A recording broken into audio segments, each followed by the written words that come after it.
आप सभी का एक और कैंडिडेट हमारे साथ हैं। यूपी पीएससी का इंटरव्यू चल रहा है और अभी बहुत जल्द प्रीलिम्स भी आने वाला है, लेकिन इंटरव्यू का रिजल्ट भी आ जाएगा, उसके बाद ही आएगा। हमारे साथ एक और कैंडिडेट हैं, इनकी तैयारी के विषय में जानेंगे, इंटरव्यू का कैसा एक्सपीरियंस रहा है, क्या क्या सवाल पूछे गए हैं। सबसे पहले सर आपका नाम और आपका एजुकेशनल बैकग्राउंड जानना चाहेंगे।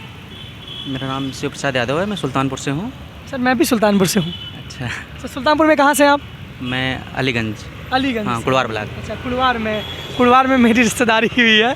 चलिए, सुल्तानपुर के होनहार यूपी 44 यहाँ पर मिल चुके हैं। सर मतलब आपका कौन सा अटेम्प्ट है ये? मेरा तीसरा है यूपी पीसीएस में। इससे पहले यूपीएससी में मेंस लिखे हैं, तो यूपी पीसीएस में मेरा तीसरा। सर मीडियम आपका? मेरा हिंदी मीडियम है। हिंदी माध्यम है।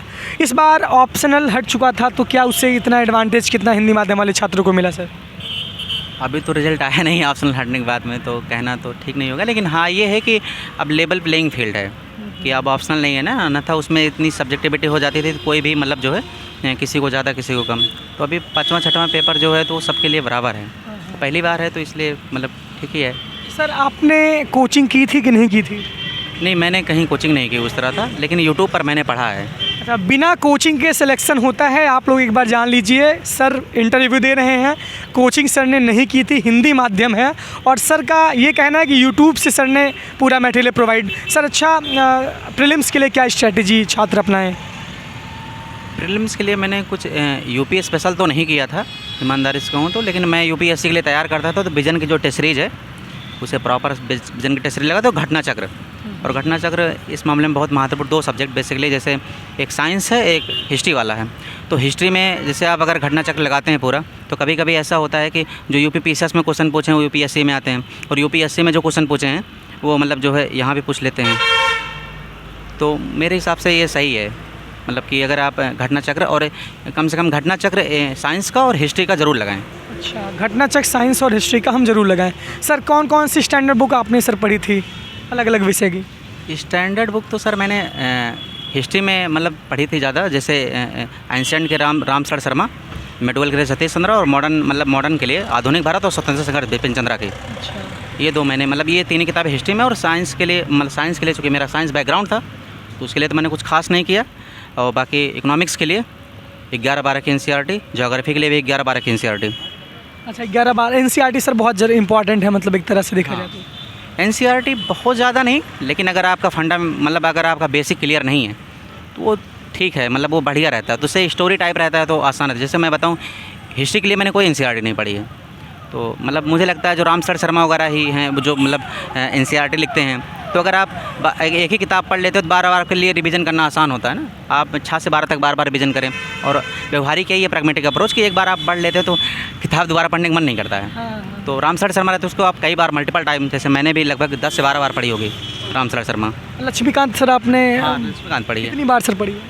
लक्ष्मीकांत 3-4 बार पढ़ी होगी। इसके अलावा विजन की जो टेस्ट सीरीज लगाते हैं उससे क्लियरिटी आ जाती है। जैसे रामसर शर्मा आप लगाइए, अब ये आप पढ़िए, क्या नाम है इसका, लक्ष्मीकांत, उतना क्लियरिटी नहीं आती है, लेकिन जब आप विजन के टेस्ट सीरीज लगाते हैं तो आपको बहुत आसान होता है, चीज़ों को समझना बहुत आसान होता है। क्योंकि जब आपको कोई गलत कराता है तो कोई आपको सही करा रहा होता है, जैसे कि आपका टेस्ट सीरीज, तो मुझे लगता है टेस्ट सीरीज अगर आप लगाते हैं किसी भी सब्जेक्ट की, अगर आप पढ़ रहे हैं तो बहुत आसान हो जाता है फिर आपके लिए क्लियरिटी। अच्छा सर, प्रीलिम्स के लिए सर क्या फंडा, मतलब अभी आपने बताया घटना चक्र बहुत ज़रूरी है सर। अच्छा, करंट का मटेरियल कहाँ से पढ़े? करंट जो बहुत इंपॉर्टेंट रोल अदा करता है।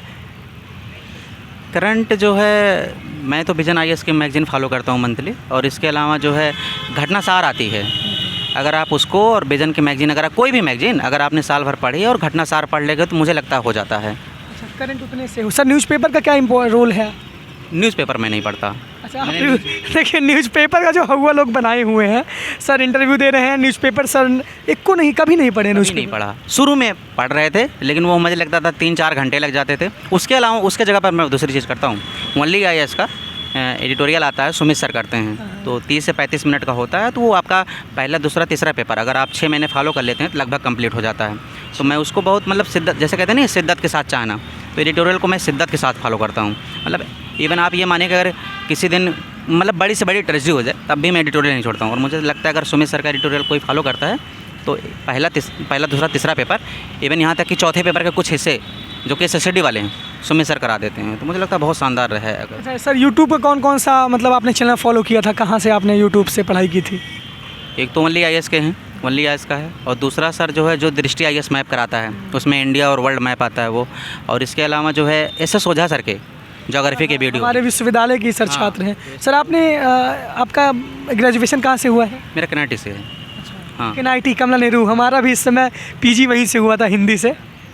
हाँ, तो वहीं से है मेरा BSc किया, उसके बाद में फिर तैयारी में तो ही। मतलब घर से रह के आप तैयारी कर रहे नहीं, मैं दिल्ली रहता हूँ अभी, हैं? आप दिल्ली रहते यूनिवर्सिटी हैं? में ला कर रहे हैं। मतलब दिल्ली यूनिवर्सिटी से लॉ कर रहे हैं?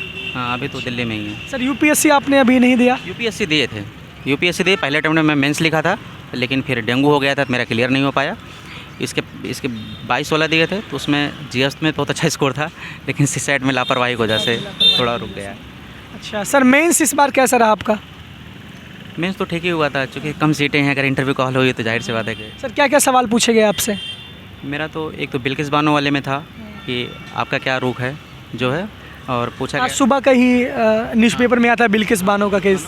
और उसके बाद में भारत भूटान के साथ संबंध क्या है, और मालदीव के में पूछा गया था। इसके अलावा मेरे मैथ से पूछा गया था कि सर आपका इंटरव्यू कितने देर तक चला था? मेरा तकरीबन 20-25 मिनट चला होगा। हाँ, 20-25 मिनट तक सर इंटरव्यू चला था। तो मतलब कोचिंग का कोई बहुत बड़ा हुआ नहीं रहता है आपकी तैयारी में? अगर आप डेली, सर कितना देर आप डेली पढ़ते थे थोड़ा सा? 6-7 घंटे। अच्छा, परमानेंट रेगुलर सर? हाँ, 6-7 घंटे। 6-7 घंटे मतलब ये है कि आप लाइब्रेरी में, जैसे हम लोग दृष्टि मेंटरशिप में थे, तो दृष्टि मेंटरशिप में थे, तो जैसे अगर 10-12 घंटे बैठ रहे हैं, तो उसमें अगर काट पीट के आप निकालेंगे तो वो 6-7 घंटे होता है। क्योंकि आप उसमें पानी पीने जा रहे हैं, कुछ और करने जा रहे हैं, गपशप कर रहे हैं, तो इफेक्टिवली आप वो 6 से 7 घंटे होता है।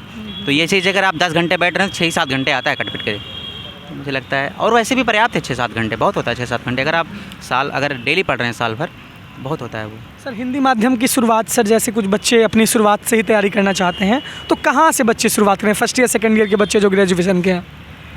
अगर ग्रेजुएशन के हैं तो मुझे लगता है अगर उनका आर्ट बैकग्राउंड है, खास करके वो हिस्ट्री ज्योग्राफी भूगोल में से कोई, मतलब अगर कोई सब्जेक्ट पढ़ रहे हैं, तो कोई भी UPSC का अगर आप सिलेबस डाउनलोड करके देखें कौन कौन सा है। अगर सिलेबस ना भी देख रहे हो तो प्रीवियस ईयर पेपर ले लें, और प्रीवियस ईयर पेपर में लेने के बाद में ये समझ में आ जाता है हाँ क्वेश्चन कहाँ से आ रहा है, तो आप वही ढूंढेंगे। जैसे उदाहरण के तौर पर हम लें, अगर हम मान लेते हैं, अगर हम भूगोल पढ़ रहे हैं, अगर भूगोल में पढ़ा प्लेट टेक्टोनिक थ्योरी, तो हम जब उसमें पढ़ेंगे ना, तो हमें लगा कि हाँ UPSC में UPPCS में प्लेट टेक्टोनिक थ्योरी पूछता है, तो उसी के अकॉर्डिंग हम पढ़ेंगे, अन्यथा कुछ भी पढ़ते रहेंगे ना। तो ये हमारा एक मतलब, और एक तो थोड़ा एक एकेडमिक में थोड़ा दिक्कत होती है, क्रिटिकल अप्रोच नहीं होता है। अभी चाहे UPPCS हो UPSC है, सब क्रिटिकल थिंकिंग पर काम करते हैं। जैसे इसे कहते हैं आलोचनात्मक परीक्षण कीजिए, ऐसे सवाल आते हैं। तो ये एक चीज़ें हैं मेरे हिसाब से, तो मतलब, और साथ में क्वेश्चन पेपर देखते रहें, सबसे शानदार चीज़ होता है। जैसे मैंने UPSC के लिए UPPCS स्पेशली मैंने कुछ खास नहीं किया था, 5वां-6वां पेपर पढ़ा था, वो भी दृष्टि की टेस्ट सीरीज से। और बाकी अगर आप विजन IAS का क्या, अगर आप UPSC के ही साइड से अगर आप 2011 से लेकर के 22 तक के अगर पेपर लगा लेते हैं, मुझे लगता है UPSC का प्री और चाहे UPPCS हो, क्लियर हो जाता है। कमों पे सेम रहता है। करंट अफेयर में थोड़ा सा रहता है ये चीज़ की, हाँ 30 से 34 क्वेश्चन यहाँ आते हैं, अच्छा खासा वेटेज होता है। तो अगर आप करंट अफेयर अगर जैसे अभी 17 मार्च को होने वाला है PT, अगर आप 2 महीने अगर अच्छे से पढ़ लेते हैं करंट अफेयर 30-34 क्वेश्चन वो, और ट्रेडिशनल अगर आपके 60 सही हो जाते हैं तो 90 कट ऑफ रहती है आसपास। 90 अगर आप नेट हैं तो आप लगभग PT क्लियर हो जाता है ऑलमोस्ट। चलिए सर, बहुत बहुत धन्यवाद सर, आपने बहुत अच्छा साथ दिया सर। उम्मीद करते हैं कि आने वाले रिजल्ट में आपका सिलेक्शन जरूर हो। बहुत बहुत